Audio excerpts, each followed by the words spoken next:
But there's one other thing I should say to coalition politicians. Shut up. Shut up. All that public bitching and moaning and backstabbing.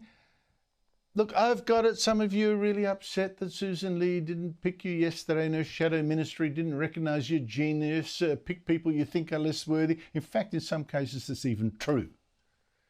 But Michael McCormack, the former Nationals leader, taking it all so badly that he's today taking a whack at Nationals leader David Littleproud and talking today about replacing him.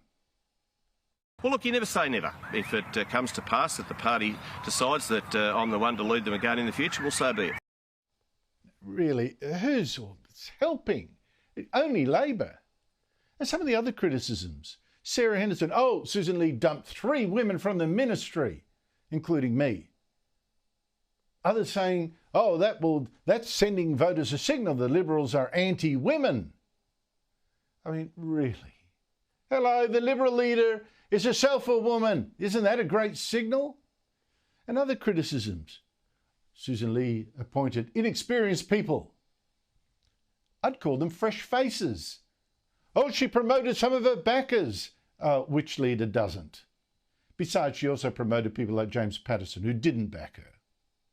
Well, this is complaining yesterday from Jacinta Nampijinpa-Price, on the very day that Ley actually appointed her the Shadow Minister for Defence Industries. Still ungrateful. I'll be honest to say that there are probably some appointments that have not been predicated on experience or merit, but this is the team we have to work with, that we're working with going forward. And you know, I mean, I'm not going to lie and say that I'm not disappointed that I'm not within Cabinet itself. Look, I've been a huge fan of Jacinta for years. I mean, I have defended and promoted her long before other commentators, but she is seriously now getting ahead of herself.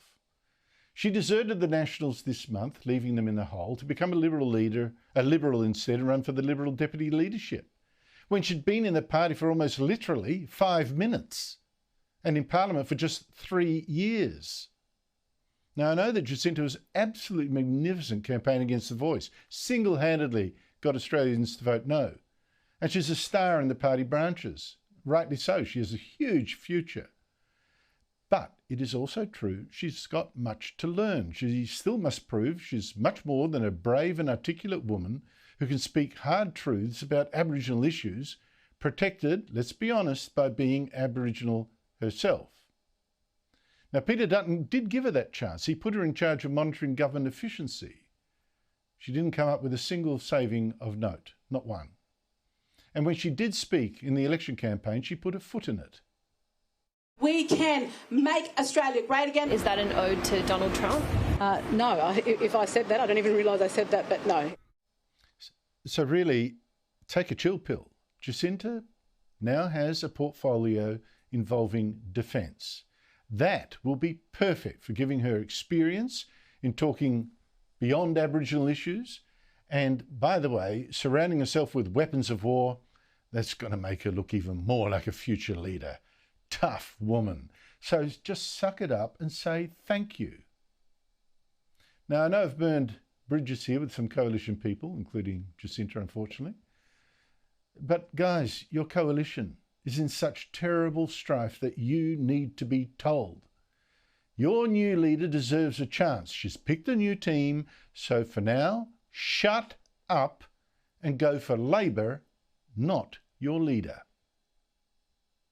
Joining me is my regular Thursday commentator, Nationals MP Barnaby Joyce, the former Deputy Prime Minister, himself left out of the ministry.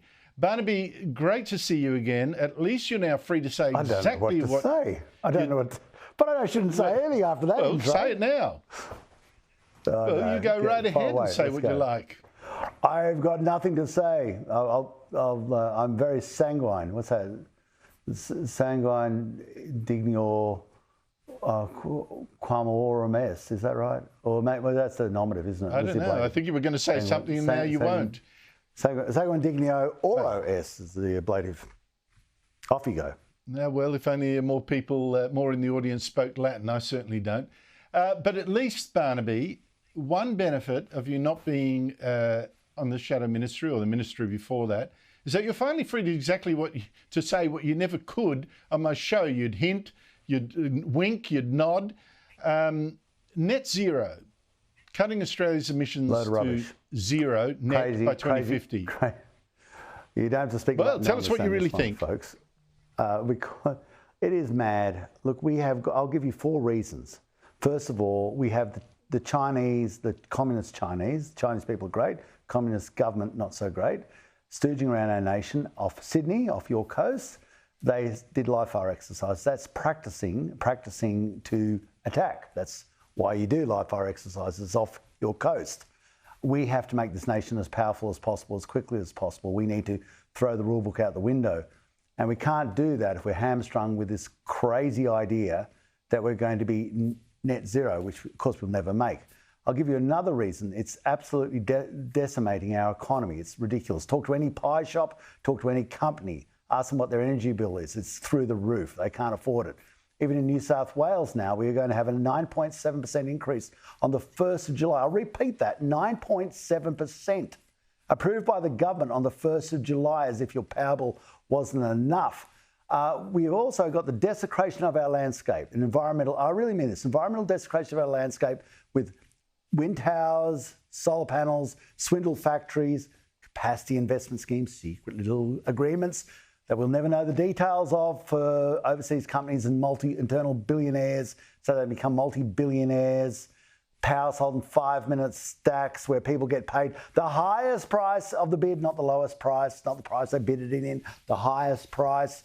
And most importantly, we have pensioners taken into destitution because they're the ultimate payer of this massive swindle. It is a swindle. And it works under the guise, under the guile of the snake of what you're going to say is, if you ever question them, you're abhorrent. You want the kiddies to instantaneously combust. It's guarded in guilt. And we suck this rubbish up. And we should be turning around saying, no to net zero. Just say no. Yeah, but what do you say then? I mean, just played Zoe McKenzie saying the opposition should stick by net zero. Well, no, but she just said should stick by net zero because locals in her seat and seats like that target. Well, I'm one of her voters in her electorate. I think it's a disaster. What's your response to that argument, that stick to this terrible policy because it's popular and voters will turn against you if you drop it? Well, we in New England have become the garbage can of your virtue. I mean, I like Zoe. Zoe is a mate. He's a really good mate. But let's take Zoe out of it and let's talk about other areas. The New England is not the garbage can of your virtue. We are not there to deal with the detritus of your wishes that you would never wish to be in your electorate. If you wish for wind towers with the microplastics and the bisphenol A, then put them up off your beaches. You certainly can do that. You actually can do that. Put the transmission lines across your suburbs. You certainly can do that. Live your virtue. Do not be a hypocrite. Live your virtue. Have these intermittent power precincts, these swindle factories that are guarded by government caveats, given a return even if they don't produce electricity. What a great scam. Oh, who thought of this? I wish I'd thought of this. I'd have cattle properties where you get a return even if you don't produce cattle. I mean, it's marvellous. I'd buy every cattle place in Australia. But they don't want it in their electorate. They want it in our electorate. And in the meantime, who pays the price? Cui bono? I'll give you another little piece of Latin there. So the point is, it's the pensioner. It's the poor person. It's the poor. We in politics are supposed to stand up when you say to pensioner, the powerful on behalf of the powerless. You look up the figures. But you look up the figures of people who've actually died of hypothermia in this country in cold houses, and it seems in some cases because they couldn't afford to heat them. And I mean, this is literally true. I've seen studies on this. You've been at the top, Barnaby, Nationals leader. You've been Deputy Prime Minister. Now your leader has told you that you're now just the backbencher. How are you coping with that? Does that make you think, look, my days in politics are behind me now, maybe I should quit? I've been there a few times before, as you probably are well aware. You do the best job you can wherever God gives you the fortune to place you. I've got two big tasks. Number one, I will look after the people of the New England and the Upper Hunter with all my heart, with all my soul, and with all my courage. I will continue to do that because I love that. My number one job. Number two, on a macro sense, I'm telling you right now, on behalf of our nation, having had that great honour of highest office, I'm going to fight against net zero because I'm saying to you viewers, don't rely on this building here to fix it up. If you don't get motivated, remember, we have a bit of a... If you want to get the other side of the equation, well, unfortunately, you've got the Labor Party, the Liberal Party, the Greens, and my own side, at the moment, the Nationals all believe in net zero. So where are you going to get the no argument from? How do you deal with this? How does an intelligent person hear the contrarian view and make an assessment on the facts presented to them? And I believe I, with others, have a role in doing that because I fervently don't agree with this.